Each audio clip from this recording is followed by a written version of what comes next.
investigates The Curious Case of the Templeton Swifts by Benedict Brown. Read by George Blagden.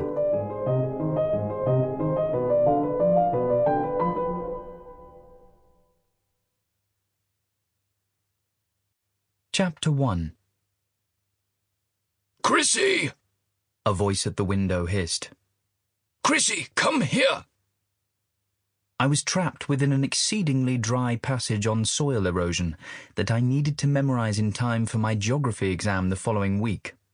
The library was silent, and the only other person in sight was the school librarian, Miss Radish, who appeared to have fallen asleep. I ignored the interruption, assuming it was one of my classmates trying to distract me from my endless days of revision. "Chrissy, come out here! Quick, smart!" I finally recognized the voice, packed up my books, and sprinted to freedom. "No running, Christopher Prentice," Miss Radish managed to declare with her eyes still closed. I'd always known the woman had strange and unusual gifts, and this proved it. "What could possibly have taken you so long, my boy?" Dressed in his favourite dove-grey morning suit, my grandfather was standing in the school quad with Delilah, his loyal golden retriever, at his side, and an incorrigible smile on his face.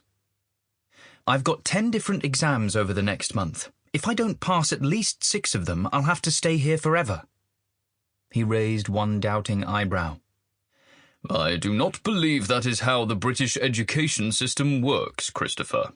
You clearly need to rest your mind for a period to relieve the pressure of your looming examinations." I was typically bowled over by the force and equanimity of his words, and my brain became locked.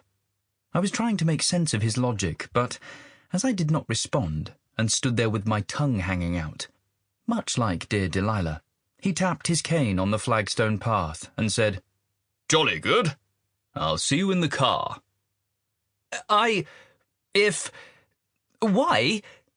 I was awfully good at starting sentences. If they'd had an exam on that, I'd have been top of the class.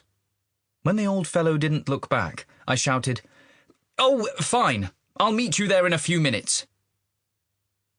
By my final term at the Oakton Classical and Commercial Academy for Distinguished Young Gentlemen, I'd come to realize that this supposedly worthy institution was nothing more than a cramming factory. The school had been built for the sole purpose of squishing...